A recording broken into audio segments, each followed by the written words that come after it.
Good evening. I'm Kocher alongside Josh Fullen. Hola. Tonight's leading story is Donald Trump, dead from diabetes.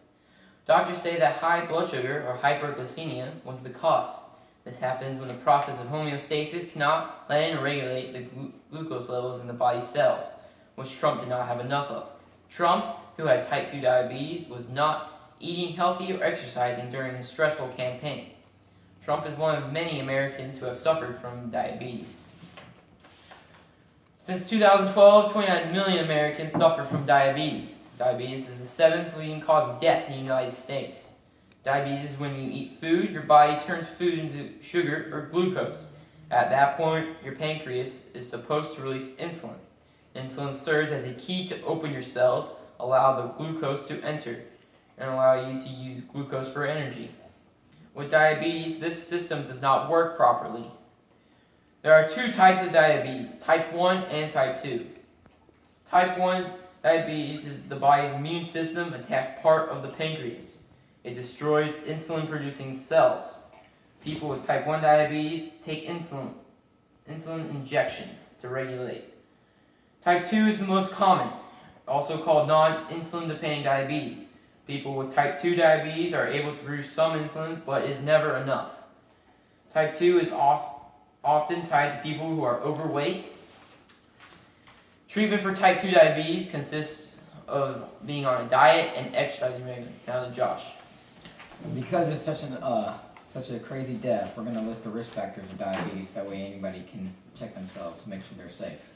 For type 1 diabetes, your risk factors can be your family history, diseases of the pancreas, or infection or illnesses. For type 2, it can be anywhere from obesity or being overweight, impaired glucose tolerance, insulin resistance, ethnic background, high blood pressure, low levels of HDL, sedentary lifestyle, family history, polycystic ovary syndrome, or your age.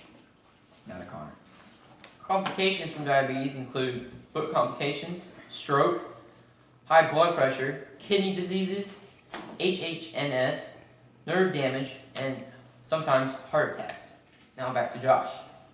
Well, we have three graphs for everybody today to see. Looks really interesting, Josh. Thank you.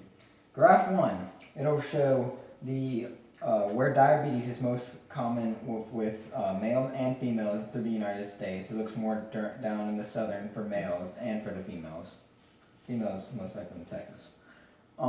We also see the average number of deaths, which is 70,000 per year. And this can depend on which year. It can go from 60 to 70 to 80 on average. And then we also see the percentage of what's more common for age, sex, race, or if you're insured or not for it, and the average cost for diabetes treatment. Then we have a line graph showing different points for white and black males and white and black females, black males being at the highest risk for diabetes.